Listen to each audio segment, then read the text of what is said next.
A Batalha de Kursk não começou com tiros. Ela começou com um silêncio.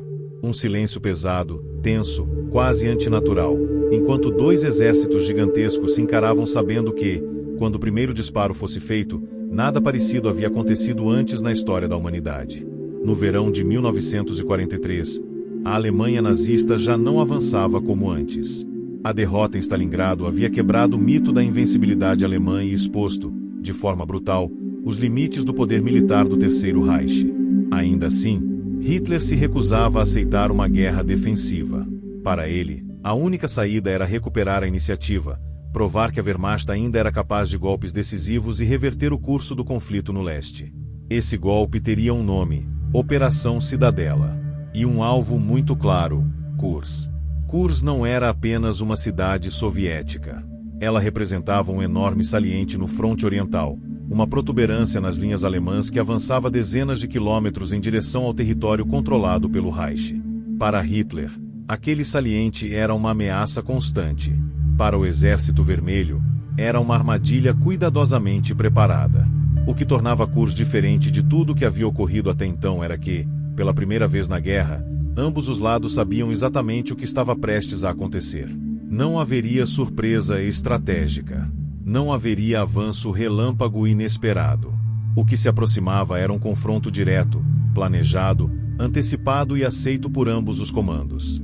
Durante meses, os soviéticos transformaram a região em uma fortaleza colossal. Linhas defensivas sucessivas, campos minados praticamente infinitos, trincheiras, fossos antitanque e posições de artilharia em profundidade. Não era uma defesa improvisada.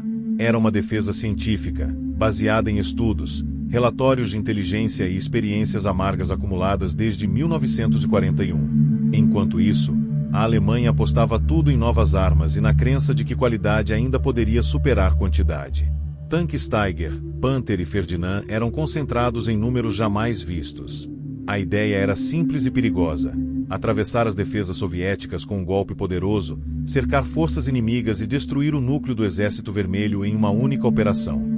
Mas Kursk não seria uma repetição de 1941 ou 1942. O Exército Vermelho não era mais o mesmo.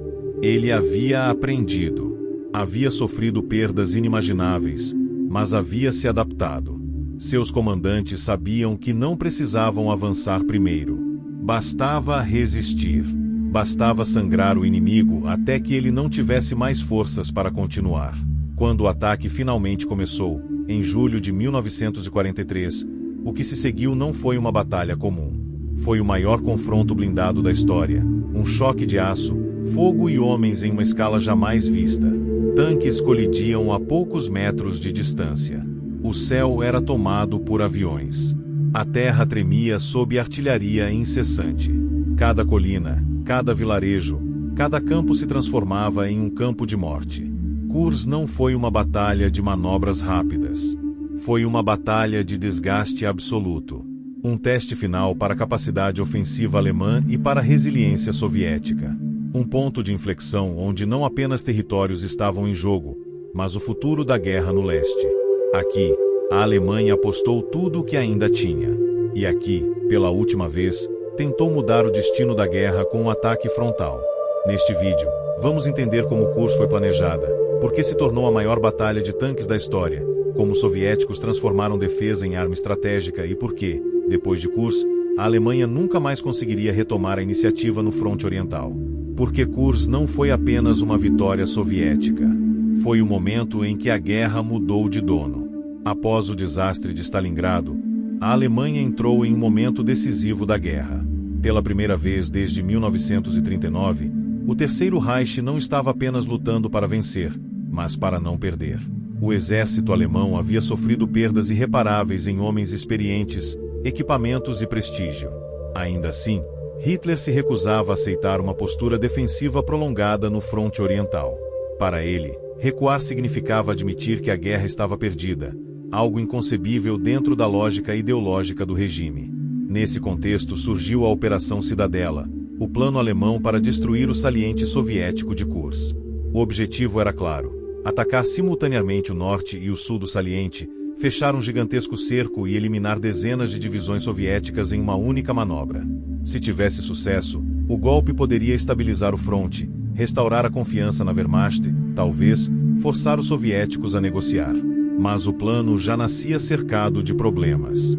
O primeiro deles foi o tempo. Hitler adiou repetidamente o início da ofensiva, esperando a chegada de novos tanques pesados e caças mais modernos. Cada adiamento, no entanto, dava aos soviéticos algo ainda mais valioso: tempo para se preparar. Enquanto os alemães discutiam detalhes técnicos e aguardavam equipamentos, o Exército Vermelho transformava Kursk em uma fortaleza praticamente impenetrável. O segundo problema era a natureza da própria estratégia alemã. A Blitzkrieg, que havia garantido vitórias rápidas nos primeiros anos da guerra, dependia de surpresa, mobilidade e ruptura rápida das defesas inimigas. Em Kursk, não haveria surpresa. A inteligência soviética, auxiliada por interceptações e informações dos aliados, sabia exatamente onde e quando o ataque aconteceria. As forças alemãs avançariam direto contra posições preparadas, densas e profundamente escalonadas. Do lado soviético, a abordagem era radicalmente diferente das fases iniciais da guerra. Em vez de lançar ataques prematuros, Stalin aceitou, pela primeira vez, uma estratégia predominantemente defensiva. O plano soviético era simples e brutal: absorver o impacto do ataque alemão, desgastá-lo ao máximo e, quando o inimigo estivesse exausto, lançar contraofensivas esmagadoras. Para isso, o Exército Vermelho construiu até 8 linhas defensivas sucessivas, algumas a dezenas de quilômetros da linha de frente. Campos minados se estendiam por quilômetros, com densidades jamais vistas. Fossos antitanque, posições de metralhadoras, baterias de artilharia camufladas e unidades móveis aguardavam o momento certo para entrar em ação.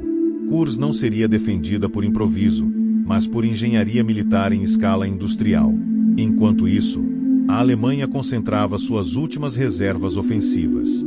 Divisões Panzer de elite foram reunidas.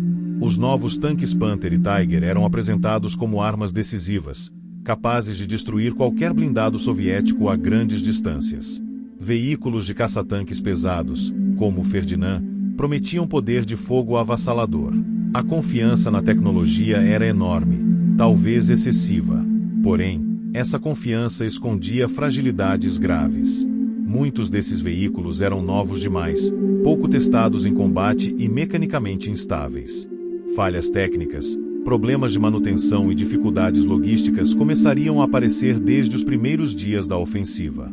A Alemanha apostava em qualidade, mas a guerra moderna exigia também quantidade, reposição e sustentabilidade. O alto comando alemão estava dividido. Alguns generais alertavam que o ataque em Kursk era arriscado demais. Outros defendiam uma postura defensiva estratégica, forçando os soviéticos a atacar posições alemãs preparadas. Hitler ignorou esses avisos. Para ele, Kursk era a última chance de recuperar a iniciativa e provar que a Alemanha ainda podia vencer. Assim, quando julho de 1943 se aproximou, ambos os lados estavam prontos, não para uma surpresa, mas para um choque frontal de proporções inéditas. Kursk deixava de ser apenas uma cidade ou um ponto no mapa. Tornava-se o palco de uma decisão histórica. A Alemanha entraria na batalha apostando tudo o que ainda possuía. Os soviéticos, preparados para perder milhares, desde que o inimigo perdesse tudo. No próximo bloco, veremos como essa colisão se materializou no campo de batalha: o avanço alemão, o impacto das defesas soviéticas e o início do maior confronto blindado da história. Quando a Operação Cidadela finalmente começou, em 5 de julho de 1943, não houve surpresa. O Exército Vermelho aguardava. As primeiras horas da ofensiva alemã já mostraram que Kursk não seria uma repetição das campanhas anteriores. Onde antes havia avanço rápido, agora havia resistência densa. Onde antes havia colapso soviético, agora havia camadas sucessivas de defesa. No setor norte do saliente, o avanço alemão foi lento e sangrento desde o início. As forças encontraram campos minados extensos, artilharia pesada e posições antitanque bem camufladas. Cada quilômetro conquistado custava tempo, homens e equipamentos. Os alemães avançavam, mas avançavam cansados, sob fogo constante e sem a liberdade de manobra que havia sido a base de suas vitórias anteriores. No setor sul, onde os alemães concentraram suas melhores unidades blindadas, o avanço inicial foi mais profundo, mas não menos custoso. Divisões Panzer de elite, equipadas com Tiger e Panther, conseguiram romper as primeiras linhas defensivas soviéticas. No entanto, à medida que avançavam, encontravam novas camadas de resistência. O terreno estava saturado de minas. Blindados eram imobilizados antes mesmo de entrar em combate direto. A infantaria sofria baixas constantes sob fogo de artilharia. A batalha atingiu seu ponto máximo próximo à vila de Prokhorovka, onde ocorreu o confronto blindado mais famoso de Kursk. Ali, centenas de tanques soviéticos avançaram para bloquear o avanço alemão. O combate aconteceu a distâncias extremamente curtas, muitas vezes a menos de 100 metros. Canhões disparavam quase a queima-roupa. Tanques colidiam. Tripulações lutavam até o último instante. Prokhorovka não foi uma vitória tática clara para nenhum dos lados. As perdas foram enormes. Mas, estrategicamente, o resultado favoreceu os soviéticos. Cada tanque alemão destruído era insubstituível. Cada tripulação perdida representava experiência que não poderia ser recuperada. Para os soviéticos, as perdas também eram gigantescas, mas sua capacidade de reposição era incomparavelmente maior. Enquanto isso, no restante do fronte, o avanço alemão perdia força. As falhas mecânicas dos novos tanques tornavam-se cada vez mais frequentes. A logística não acompanhava o ritmo da ofensiva. O desgaste humano e material se acumulava rapidamente. A ofensiva alemã, planejada para ser decisiva, começava a se transformar em uma batalha de desgaste, exatamente o cenário que favorecia o Exército Vermelho. O golpe final veio fora do campo de batalha imediato. Em julho de 1943, os aliados desembarcaram na Sicília. A notícia obrigou Hitler a tomar uma decisão crítica. Com recursos limitados e frentes múltiplas ameaçadas, ele decidiu interromper a Operação Cidadela para redistribuir forças. A ofensiva em Kursk foi suspensa antes de atingir qualquer objetivo estratégico significativo. Para os soviéticos, esse momento marcou a virada definitiva. Quase imediatamente, o Exército Vermelho lançou contraofensivas em larga escala, empurrando as forças alemãs para trás. A iniciativa estratégica passou para as mãos soviéticas, e nunca mais seria recuperada pela Alemanha no fronte oriental. Kursk havia cumprido seu papel. O exército alemão ainda existia, ainda lutava, ainda infligia perdas. Mas já não ditava o ritmo da guerra.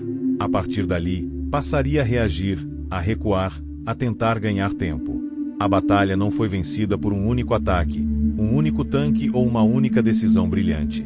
Ela foi vencida pela preparação, pela profundidade defensiva e pela aceitação de perdas como parte de uma estratégia maior. Kursk mostrou que a Alemanha não havia apenas perdido uma batalha. Havia perdido a capacidade de escolher quando e onde atacar. No próximo e último bloco, veremos por que Kursk se tornou o ponto de não retorno da guerra no leste e como suas consequências ecoaram até a queda final de Berlim. A Batalha de Kursk não foi apenas mais uma derrota alemã. Ela foi o momento em que a guerra, no fronte oriental, atravessou um ponto do qual não havia retorno. Depois de Kursk, a Alemanha ainda lutaria por quase 2 anos. Ainda causaria enormes perdas.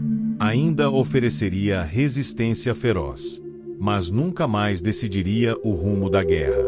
O fracasso da Operação Cidadela representou a falência definitiva da estratégia ofensiva alemã no leste. Pela última vez, o Terceiro Reich concentrou suas melhores tropas, seus tanques mais modernos e seus recursos mais valiosos em uma tentativa de retomar a iniciativa. E falhou. Não por falta de coragem ou capacidade tática, mas porque enfrentava um inimigo que havia aprendido, se adaptado e passado a lutar em outra escala. Kursk demonstrou que a guerra havia se transformado em um conflito industrial total. Não bastava mais ter armas superiores ou comandantes experientes. Era preciso capacidade de reposição, profundidade logística, planejamento de longo prazo e disposição para absorver perdas gigantescas. Nesse novo tipo de guerra, a Alemanha estava em desvantagem estrutural irreversível. Para o Exército Vermelho, Kursk simbolizou maturidade militar. O caos de 1941 havia ficado para trás. O improviso dera lugar à preparação científica. A defesa em profundidade, A coordenação entre armas e o uso consciente do tempo como arma transformaram a ofensiva alemã em um exercício de desgaste planejado. Os soviéticos não venceram porque atacaram melhor, mas porque souberam esperar, resistir e contra-atacar no momento certo. A partir de Kursk, a dinâmica da guerra mudou completamente. As ofensivas soviéticas tornaram-se constantes. As forças alemãs passaram a recuar de forma progressiva, defendendo-se enquanto perdiam território, homens e recursos que não podiam mais substituir. Cada quilômetro perdido aproximava o conflito do coração do Reich. Kursk também deixou uma lição amarga sobre decisões políticas na guerra. A insistência de Hitler em controlar diretamente operações militares, a recusa em aceitar alternativas defensivas e a fé excessiva em armas milagrosas custaram caro. A batalha mostrou que tecnologia, por si só, não compensa decisões estratégicas equivocadas nem supera limitações econômicas profundas. Ao final, Kursk permanece como um marco silencioso, mas decisivo. Não há uma imagem icônica que represente sua conclusão. Não há uma rendição dramática ou uma capital capturada. O que há é algo mais definitivo: a perda da iniciativa. E em uma guerra dessa escala, perder a iniciativa significa, mais cedo ou mais tarde, perder tudo. A Alemanha continuaria lutando. Mas depois de Kursk, já não lutava para vencer. Lutava para adiar o inevitável. E o caminho que começou nos campos minados de Kursk terminaria, 2 anos depois, nas ruínas de Berlim.